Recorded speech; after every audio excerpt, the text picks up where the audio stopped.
네, 반갑습니다. 이 시간 예배 자리에 오신 여러분들을 진심으로 환영하고 또 축복합니다.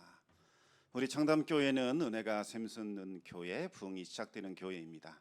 우리 하나님의 위로와 평강이 여러분과 또 여러분의 가정에 함께 하시기 바랍니다. 네, 기도는 참 중요합니다. 기도하지 않고서는 하나님의 일하심을 제대로 느낄 수 없습니다. 하나님의 말씀은 이 연료에 해당되지요. 하지만 연료 그 자체만으로는 자동차를 움직일 수 없습니다. 자동차가 움직이려면 반드시 이 연료에 불이 붙어야 하듯이 이 말씀에 성령의 불이 붙을 때에 말씀의 역사가 일어나게 됩니다. 기도는 바로 그 말씀에 성령의 불을 붙이는 역할을 합니다. 말씀 붙들고 기도할 때에 성령의 불이 붙어서 하나님의 역사가 일어나게 되죠. 우리가 기도 응답 받으면 그렇게 기쁠 수가 없습니다. 하나님 정말 살아 계시는구나. 하나님이 나 같은 사람의 기도도 들어주시는구나. 하나님이 정말 나에게 관심이 많으시구나. 내가 정말 하나님의 자녀구나. 내가 구원받았구나. 이런 느낌을 갖습니다. 기도 응답, 내가 원했던 소원이 성취되었기 때문에 그것이 기쁘기도 하지만 그것을 이루어 주신 하나님, 그분이 살아계시다는 것을 실제로 생생하게 깨닫게 되기 때문에 기쁘게 되지요. 그 하나님이 나를 사랑하시고 나를 기억하신다는 겁니다. 얼마나 기쁘고 또 행복한 일인지 모릅니다. 내가 구원받았다는 사실을 확신하게 되고 나는 하나님의 특별한 존재요, 사랑받는 자요, 하나님께서 늘 나에게 관심을 가지신다라는 사실을 깨닫게 됩니다. 그런데 여러분, 기도하려고 하면 기도가 잘 안 됩니다. 기도가 어렵습니다. 다른 사람들은 기도 응답 받는다라고 이야기하는데 웬일인지 내가 기도하면 응답이 잘 안 되는 것 같습니다. 내가 봐도 내 기도는 왠지 시원찮은 것처럼 느껴지지요. 아무 응답이 없을 것만 같습니다. 그러다 보니 기도가 부담이 되고 또 기도해봐야 소용없을 것 같은 영적인 패배감에 빠져들게 됩니다.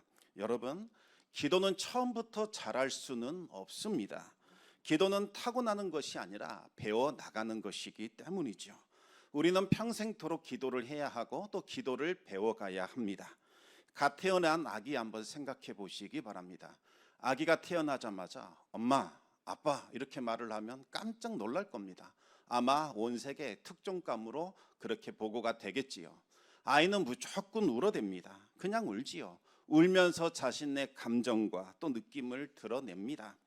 배고파도 울고 잠이 와도 울고 불편해도 웁니다. 엄마 아빠가 필요하면 막 울어댑니다. 그러면 엄마 아빠가 와서 필요한 것을 채워주게 되지요. 아이는 이 울음을 통해서 엄마 아빠와 소통을 하게 됩니다.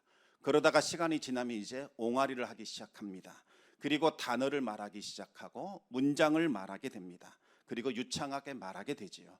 그리고 나서 이제 대화하는 법을 알게 되면 상대방의 생각과 마음을 헤아리면서 소통하게 됩니다. 그럼으로써 서로가 서로에게 얼마나 힘이 되고 의지가 되고 소중한 존재인지를 배워가게 되는 거지요. 기도도 마찬가지입니다. 처음부터 완벽한 기도를 해야겠다 이렇게 생각하면 기도는 부담이 되고 참 어렵습니다.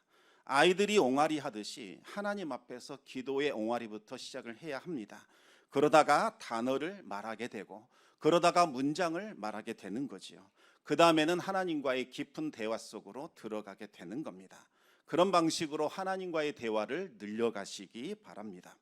여기서 중요한 것은 기도를 시작하는 것입니다. 처음부터 1시간 기도하겠다 100% 실패할 수밖에 없습니다. 10초라도 기도하시기 바랍니다. 10초짜리 기도를 10번, 20번 반복해서 하시면 됩니다. 그러면 기도의 시간이 점점 늘어나게 되어 있습니다. 그리고 하나님께 할 말이 참으로 많아지게 되지요. 어떤 할머니가 새로 부임한 목사님을 찾아가서 신앙 상담을 하게 됩니다. 기도가 어렵다는 겁니다. 하나님을 믿은 이후로 14년의 시간 동안 하루도 빠지지 않고 매일 기도를 했는데도 이상하게 기도가 잘 안 된다는 겁니다. 오랜 시간 기도를 해도 기도에 몰입이 되지 않고 하나님이 전혀 느껴지지도 않는다는 겁니다. 기도를 어떻게 해야 할지 그 방법을 알려달라고 새로 부임한 목사님을 찾아온 겁니다. 목사님도 난처했습니다. 그런데 그 할머니와 대화를 나누다 보니 할머니가 기도에 대한 강박증이 있다는 것을 알게 되었습니다. 하나님께서 원하시는 100점짜리 기도를 하려다 보니 기도하기 전부터 마음이 부담스러워지는 거지요. 오히려 기도에 집중할 수가 없었습니다. 할머니가 좀 더 편안한 마음으로 하나님과 대화를 나누면 좋겠다, 그렇게 생각이 들어서 목사님이 이 할머니의 취미가 무엇인지를 물었습니다. 그러자 할머니는 뜨개질이 취미라고 말씀을 하십니다. 뜨개질을 하고 있으면 잡념이 사라지면서 평안함을 느낀다는 겁니다. 그래서 목사님이 이제 할머니에게 조언을 해드립니다.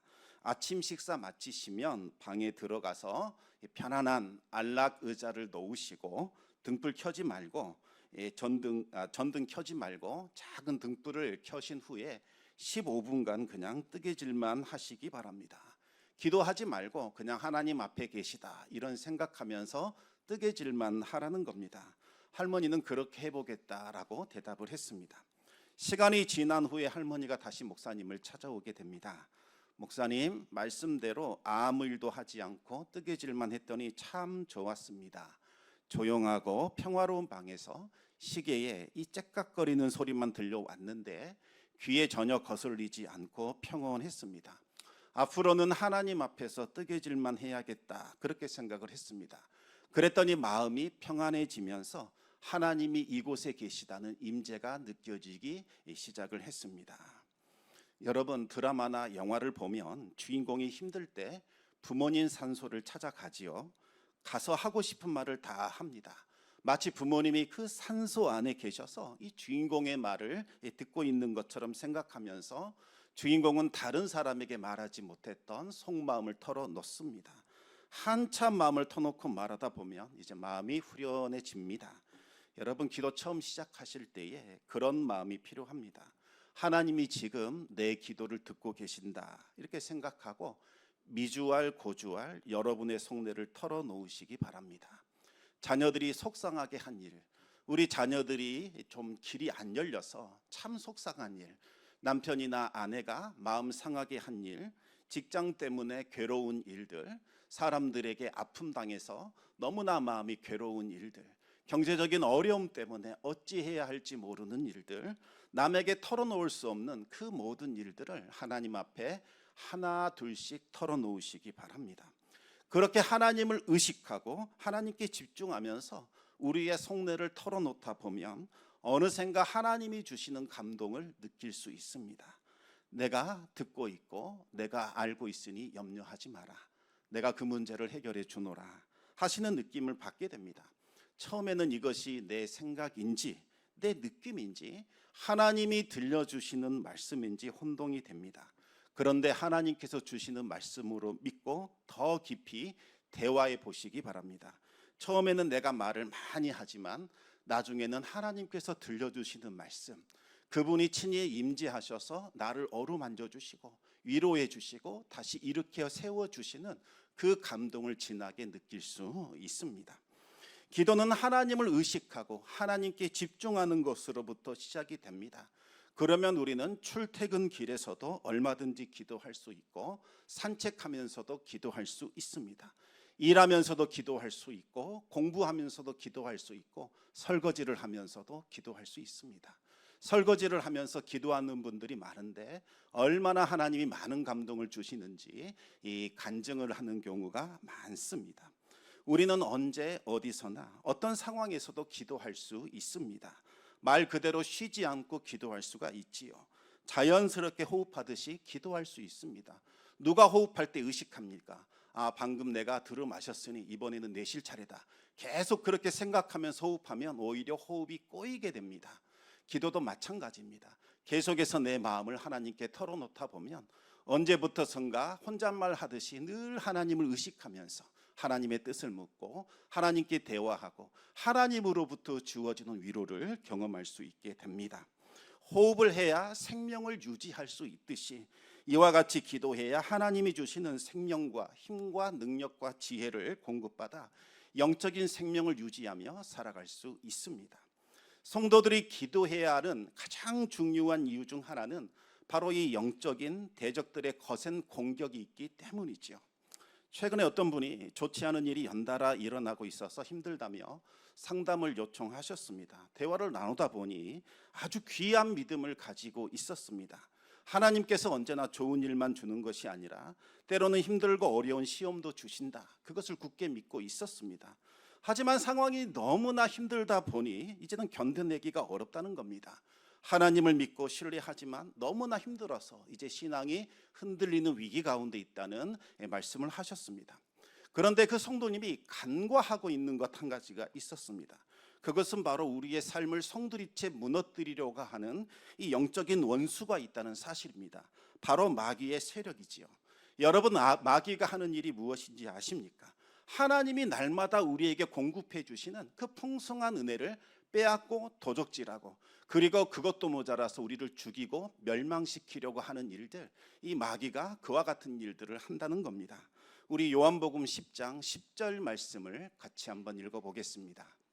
도둑이 오는 것은 도둑질하고 죽이고 멸망시키려는 것뿐이요 내가 온 것은 양으로 생명을 얻게 하고 더 풍성히 얻게 하려는 것이라. 아멘. 하나님은 매일 성도들에게 푸른 풀밭과 쉴만한 물가로 인도해 주십니다. 하늘에 속한 신령한 복을 먹게 하시고 또 영혼의 갈증을 해결할 수 있는 생명수를 날마다 공급해 주십니다. 땅의 기름진 복과 샘의 깊은 복을 주셔서 성도들이 풍성한 삶을 살아갈 수 있도록 늘 은혜를 베풀어 주십니다. 그런데 마귀의 세력은 그것을 빼앗아가고 도둑질합니다. 그것도 모자라서 죽이려고 하지요. 예수님은 마귀의 세력을 이 도둑의 비유를 하셨습니다. 마귀는 도둑질하는 자, 빼앗는 자, 죽이는 자, 멸망시키는 자입니다. 그런데 이 마귀는 가만히 있는 것이 아니라 아주 활발하게, 아주 활동성이 너무나 강합니다. 성도들이 가만히 있다고 해서 마귀도 가만히 있는 것 절대로 아닙니다. 굶주린 사자가 먹이를 찾듯이 마귀는 삼킬 자를 두루 찾아다니고 있습니다. 그러다가 정신을 팔고 있는 성도들을 만나게 되면 삼켜버리려고 하는 거지요. 인류의 최초 살인자 가인을 한번 생각해 보시기 바랍니다. 하나님은 가인의 제사를 받지 않으셨습니다. 왜냐하면 가인이 이 마귀의 유혹에 이끌려 자기 자신을 죄에 넘겨주려고 하고 있고 심지어 자신의 영혼을 마귀에게 팔려고 하고 있었기 때문입니다. 가인은 제사를 받아주지 않는 하나님을 원망하면서 막 분을 내기 시작합니다. 그러자 하나님께서 가인에게 중요한 말씀을 하십니다.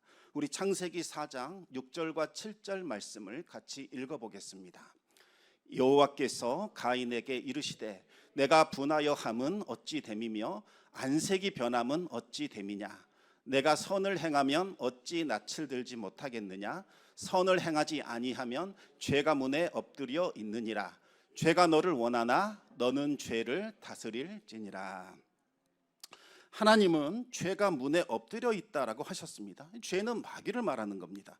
첫사람 아담과 하와를 무너뜨린 그 마귀가 또다시 그의 태의 첫 열매인 가인을 노리고 있죠. 먹잇감을 노리는 사자처럼 마귀가 가인을 먹잇감으로 삼아 문 앞에 엎드려 지금 기회를 노리고 있는 겁니다. 마귀는 미끼를 탁 던져놓고 가인이 물기만을 기다리고 있습니다. 유혹에 넘어가 그 미끼를 무는 순간 그의 영혼은 마귀에게 사로잡히게 되는 거지요. 그렇게 되면 가인은 그의 부모가 당했던 것처럼 하나님이 주신 풍성한 것들을 또다시 마귀에게 도둑질 당하고 빼앗기게 되고 결국에는 멸망하게 됩니다. 그런데 안타깝게도 가인은 그 죄를 다스리지 못하고 동생 아벨을 쳐 죽이게 됩니다. 우리말 성경은 가인이 그의 아우 아벨을 쳐 죽이니라 이렇게 번역했는데 원문을 그대로 풀이해 보면 가인이 그의 동생 아벨을 향하여 일어났다. 그리고 가인이 아벨을 살해했다. 이렇게 나옵니다. 가인이 아벨을 향하여 일어났다라는 말이 포함되어 있습니다.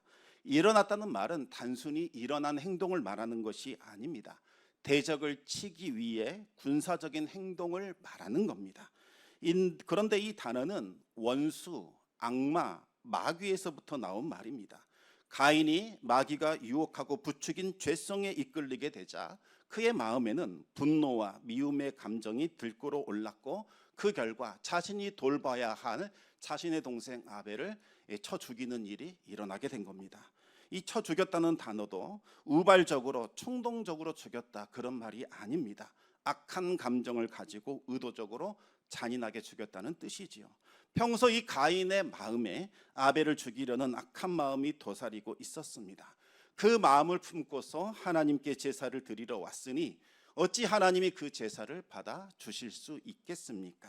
하나님께서 그 마음을 지적해 주셨을 때에 가인은 마음을 돌이켰어야 했습니다. 하지만 가인은 죄악된 마음을 돌이키지 않았습니다. 하나님의 말씀을 듣고도 오히려 확고하게 굳혀버렸습니다. 결국 가인은 마귀에게 점령당했고 아벨을 잔인하게 살해하게 됩니다. 여러분, 그토록 원했던 일, 아벨을 죽였으니 마음이 후련해졌을까요? 그의 삶은 더욱더 풍성해졌을까요? 절대로 그렇지 않습니다.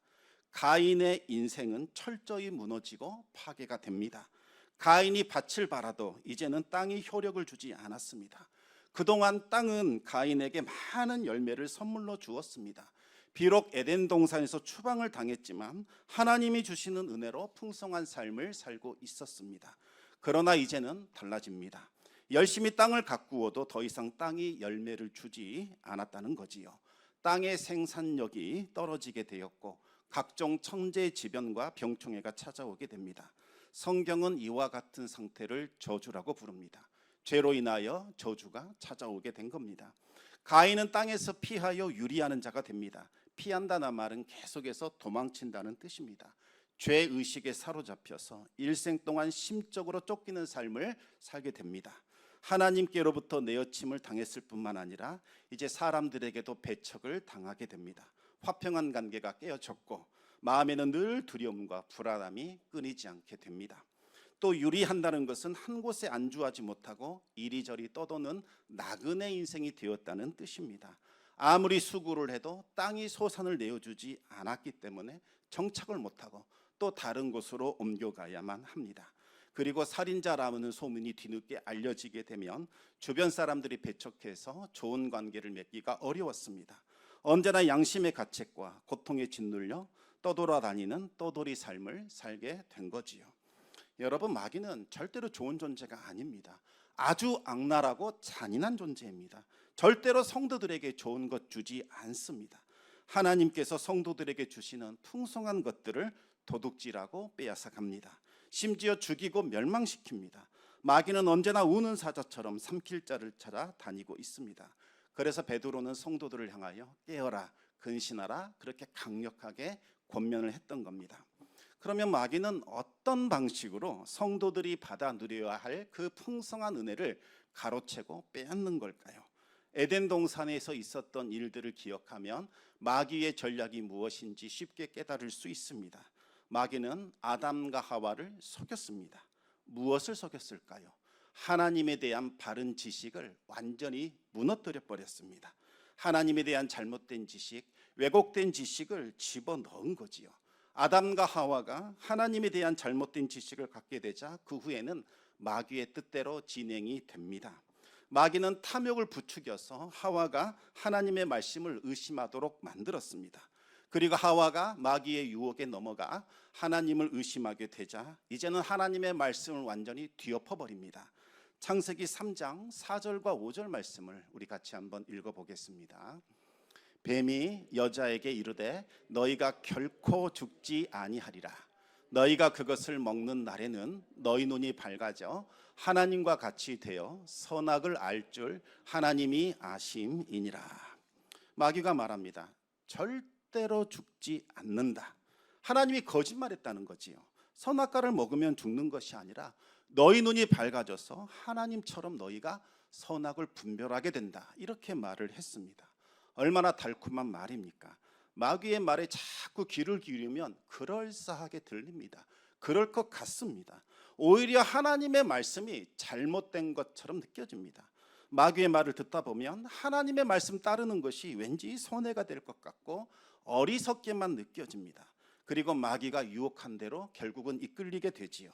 결국엔 진리에서 벗어나게 됩니다. 그렇게 되면 하나님이 약속하신, 하나님께서 예비해 놓으신 그 은혜와 풍성한 선물들을 받아 누릴 수 없습니다. 여러분, 하나님께서 주시는 복은 언제나 하나님의 말씀에서부터 나옵니다. 마귀는 하나님의 말씀을 듣지 못하게 합니다. 그래야 성도들이 가진 하늘의 능력과 권세를 사용할 수 없기 때문이지요. 그렇게 되면 성도들은 땅에 속한 자처럼 살아가게 됩니다. 예전에 구역장과 함께 한동안 교회를 출석하지 않는 성도님들 신방한 적이 있었습니다. 교회에서 볼 수가 없어서 구역장이 전화를 했더니 당분간 교회에 나가지 않습니다, 이렇게 했답니다.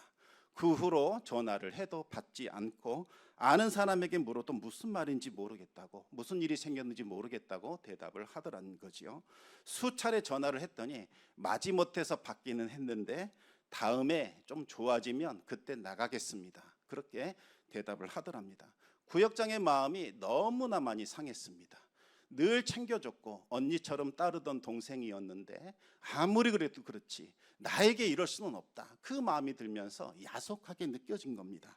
얼마나 속상했는지 찾아와서 구역장 그만두고 싶다라는 말까지 하게 됩니다. 뭔가 심각한 문제가 있는 것 같아서 힘드시겠지만 다시 한번 신방 일정을 좀 잡아주십시오라고 요청을 했습니다. 그래서 저와 구역장 이 두 사람만 가는 것으로 조건으로 신방 일정을 잡았습니다. 집 앞에서 초인종을 눌렀더니 문을 열고 나오는데 보자마자 깜짝 놀랐습니다. 얼굴이 완전히 빨갛게 부어올랐고 도저히 이 형체를 알아보기 어려운 그와 같은 상황이었습니다. 구역장도 얼마나 놀랐는지 아무 말을 못했습니다.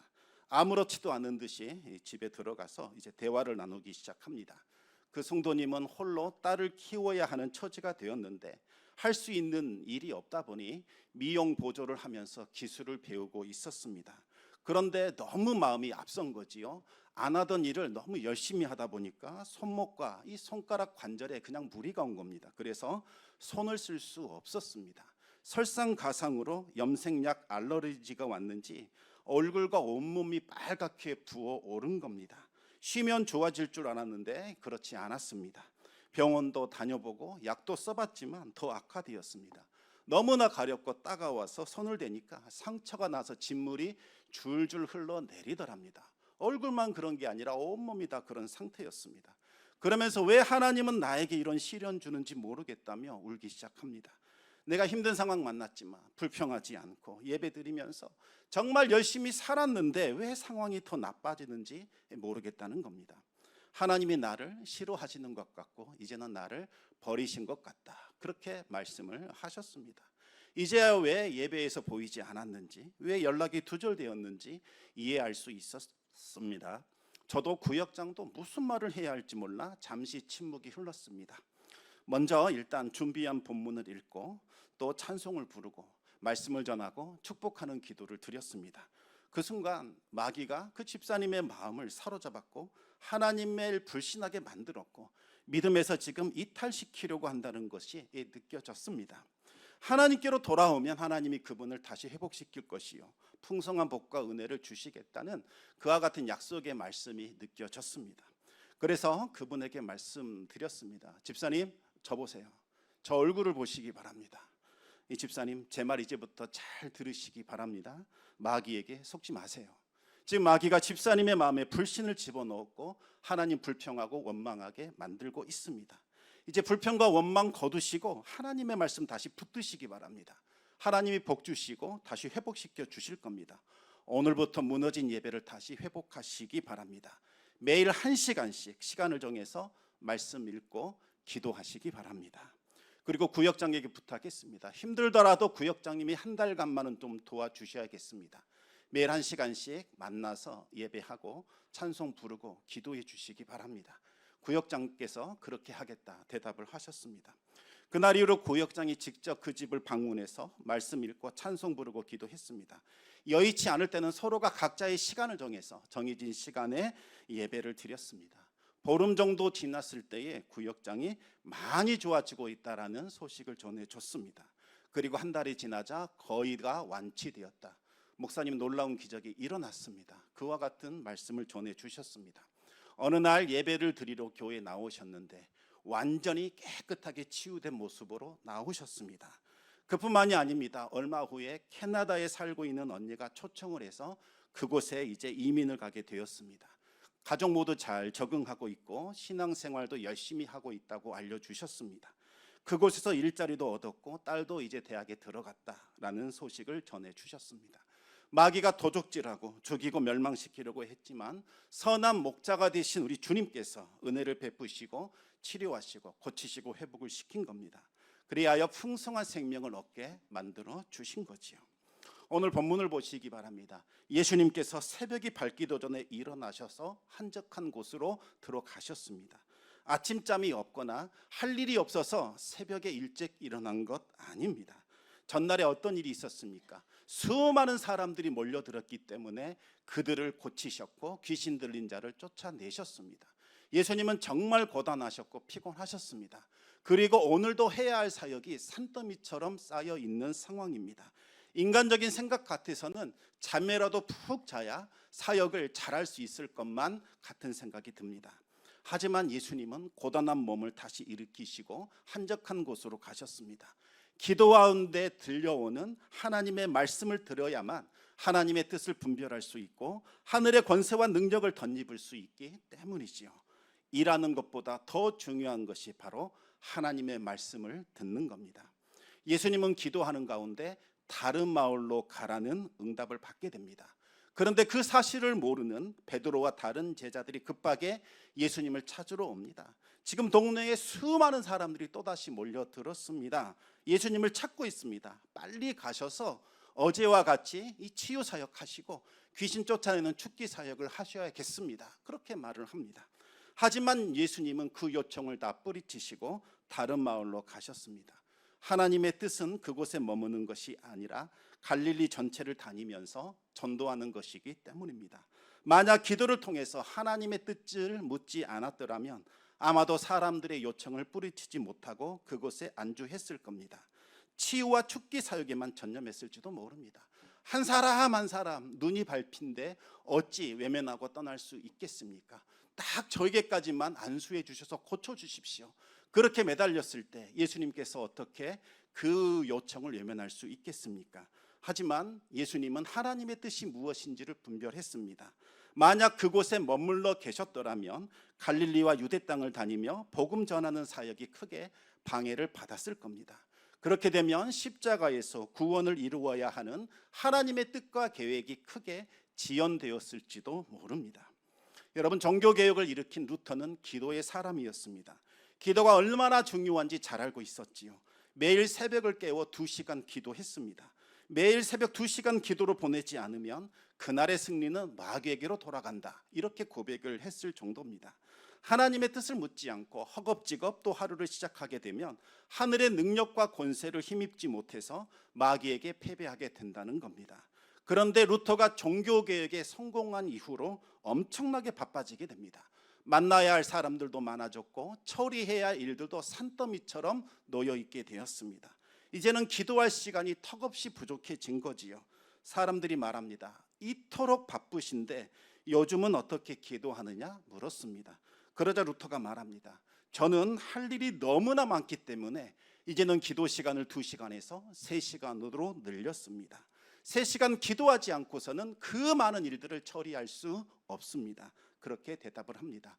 바빠졌으니 더 많이 기도해야 한다는 겁니다. 참으로 놀라운 일입니다. 기도하지 않으면 여러분 내 힘으로 그 일을 해야 합니다.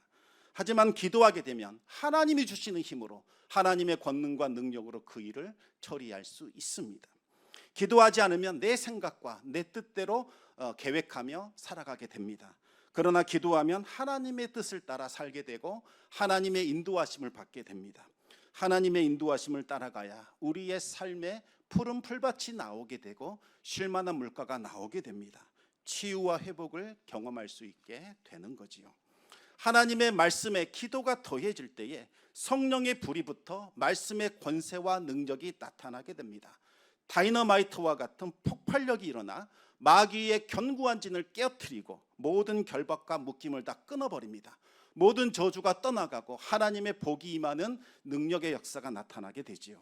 하나님의 선하신 뜻과 계획이 이루어지게 되고 우리의 삶은 풍성함이 차고 넘치게 됩니다. 성도 여러분, 하늘의 권세를 덧입기 원한다면 기도를 배우시고 무너져버린 기도를 다시 회복하시기 바랍니다. 기도를 배우는 가장 빠르고 확실한 길은 기도를 시작하는 겁니다. 아무리 많은 책을 읽고 아무리 많은 논문을 읽고 기도 세미나를 참석한다 할지라도 기도하지 않으면 절대로 기도를 배울 수 없습니다. 다른 성도들과 함께 거룩한 마음으로 우리가 하나님 앞에 기도할 때에 우리는 기도를 배울 수 있게 되고 기도의 능력을 체험할 수 있게 됩니다. 이제 다음 주부터 중보 기도팀이 운영이 됩니다. 교회가 어떤 일을 시작할 때에는 하나님의 강력한 역사가 나타나기 마련입니다. 기도하는 사람들이 누리는 특권은 하늘의 권세와 능력을 덧입는 겁니다. 기도를 사모하시고 기도하는 일에 참여하시기 바랍니다. 놀라운 일들이 일어나게 될 겁니다. 기도할 때에 하늘의 권능이 나타나게 되고 모든 결박과 묶임이 다 끊어지고 모든 저주의 세력이 떠나가고 하나님이 예비하신 풍성한 은혜가 나타나는 것을 보게 될 겁니다. 여러분, 기도를 통하여 마귀의 견고한 진을 깨트리고 모든 결박과 묶임이 끊어지고 하나님이 준비해 놓으신 특별한 은혜와 복을 충만하게 누릴 수 있기를 우리 주님의 이름으로 축복합니다. 기도하겠습니다.